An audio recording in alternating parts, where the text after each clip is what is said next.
मरने वालों के साथ हैं और जो भी इसका मुजरिम होगा उसकी सज़ा दी जाए। भारतीय जनता पार्टी के लोगों ने भीड़ को उग्र किया, उकसाया, पत्थर बांटे, उसके बीच में लाठियां बांटी गई, भूखे भेड़िए की तरह भागी फिर रही कि किसी तरह से दंगा हो जाए, फसाद हो जाए। कि मैं अपने नेता, माननीय नेता प्रतिपक्ष से पूछूं कि माननीय आप क्या कर रहे थे, रात के अंधेरे में किसी से कुछ बात तो नहीं की थी आपने?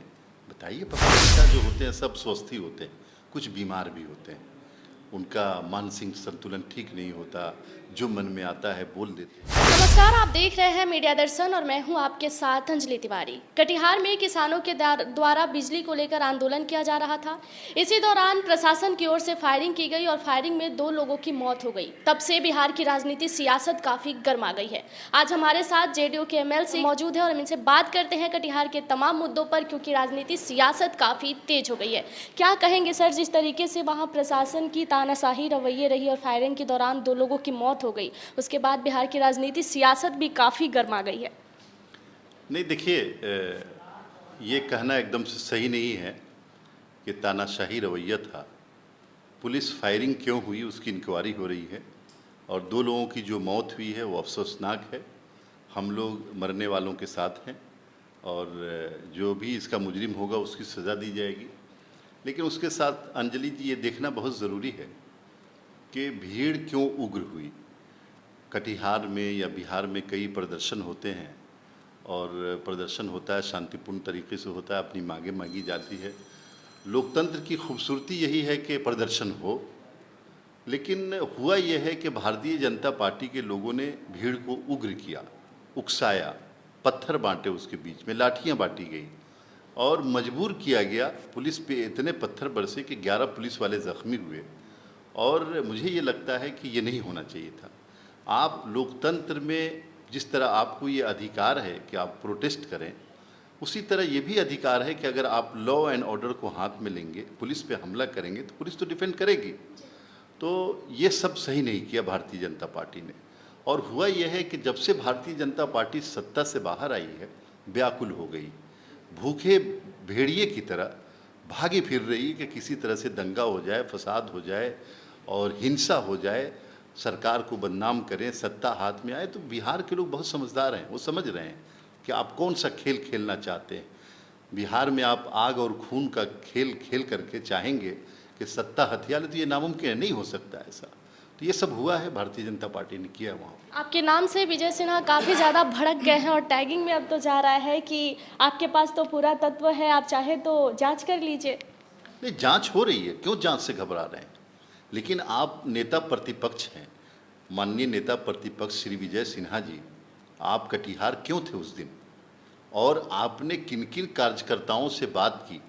वीडियो फुटेज में बीजेपी के कौन कौन से कार्यकर्ता हैं, बीजेपी के लीडर के कौन कौन से बेटे हैं, कौन कौन लीडर हैं वहाँ पे जो भीड़ को उकसा रहा है, ये सब तो वीडियो फुटेज में मौजूद है। आप घबरा क्यों रहे हैं? सारी जाँच होगी। लेकिन इस बात ये जनता को आपको बताना चाहिए नेता प्रतिपक्ष की हैसियत से कि आप कटिहार क्यों गए थे, किस लिए गए थे, क्या कर रहे थे वहाँ पे कि ये हिंसा हुई, क्या आपने किसी को कुछ कहा है? ये तो बताना पड़ेगा, नेता प्रतिपक्ष को बताना पड़ेगा। जिस तरह आपको ये अधिकार है कि आप सरकार से सवाल करें, उसी तरह मुझे भी अधिकार है कि मैं अपने नेता, माननीय नेता प्रतिपक्ष से पूछूं कि माननीय आप क्या कर रहे थे, रात के अंधेरे में किसी से कुछ बात तो नहीं की थी आपने? बताइए पब्लिक को। ऊर्जा मंत्री ने ये बयान दिया था कि अगर लोग बदमाशी करेंगे तो प्रशासन लाठी और गोली चलाएगी, जिस पर अभी उपेंद्र कुशवाहा ने जवाब दिया है कि ऊर्जा मंत्री का दिमाग खराब हो गया है और उनका भी ऊर्जा चला गया है। नहीं, देखिए, उपेंद्र कुशवाहा जी को ऐसा बयान नहीं देना चाहिए। और ऊर्जा मंत्री जो विजेंद्र यादव जी हैं, एक बहुत सजन लीडर हैं और ईमानदारी में उनकी मिसाल पेश की जाती है, किस तरह उन्होंने समाजवाद को बचाया है, सजोया है। उन्होंने जो बात कही है उसका संदर्भ समझिए कि पुलिस को कोई मारेगा, पुलिस पे लाठियां बरसेंगी, 11 पुलिस वाले ज़ख्मी होंगे, शदीद ज़ख्मी होंगे, तो क्या करेगी पुलिस? इसके बावजूद सरकार इंक्वायरी तो करा रही है। और भारतीय जनता पार्टी को एक बात याद रखना चाहिए कि जनता आपकी भी है, मेरी भी है। आप अगर ये सोचेंगे कि जनता को मरवा के हम सत्ता हासिल कर लें, तो ये नामुमकिन, ऐसा नहीं हो सकता। जनता से प्रेम करना पड़ेगा आपको, भड़का करके, उकसा करके, हिंसा करा करके, लाठियां चलवा करके, आंखों में मिर्ची डाल करके आप सत्ता हथियाना चाहते हैं? क्यों बेअकुल बने हुए हैं भाई? इतने दिनों से तो थे सरकार में, सेंटर में सरकार है आपकी, बिहार में क्यों इतनी व्याकुलता है? हम विकास में लगे हुए हैं और आप बिहार को विनाश की तरफ ले जाना चाहते हैं। एक तरफ तो सर बीजेपी आप लोगों को घेरने का काम करती ही है, ऊपर से सुधाकर सिंह ने भी ये बयान दे दिया है कि जांच करने के बाद नीतीश कुमार के ऊपर एफआईआर करना चाहिए। अब तो राजद और जेडीयू दोनों ही आमने सामने खड़ी है, इस पर क्या कहेंगे आप? नहीं, देखिए क्या होता है कि ऐसा न समझिए कि नेता जो होते हैं सब स्वस्थ ही होते हैं, कुछ बीमार भी होते हैं, उनका मानसिक संतुलन ठीक नहीं होता, जो मन में आता है बोल देते हैं।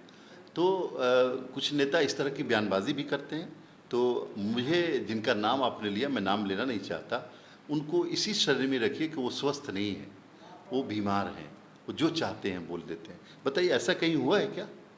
या नीतीश कुमार जो जनता से इतना प्यार करते हैं, जिन्होंने लोकतंत्र को इतना बढ़ाया, जो लोकतंत्र के मिसाल माने जाते हैं, जिनके बारे में माननीय प्रधानमंत्री श्री नरेंद्र मोदी जी ने कहा कि समाजवादी विचारधारा को बचाने वाले अकेले लीडर हैं, उनके बारे में आप इस तरह की उल्टी सीधी बात करेंगे?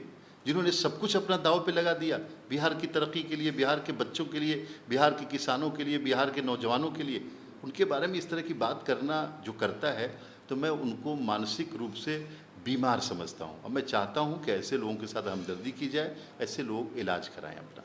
सर बीजेपी के लोगों का एक और आरोप है आप लोगों के ऊपर, जब वो लोग जो कर रहे हैं सब अच्छा है, हम जो कर रहे हैं सब बुरा कर रहे हैं, तो हमारे साथ आके वो अच्छा कैसे बन जाते हैं?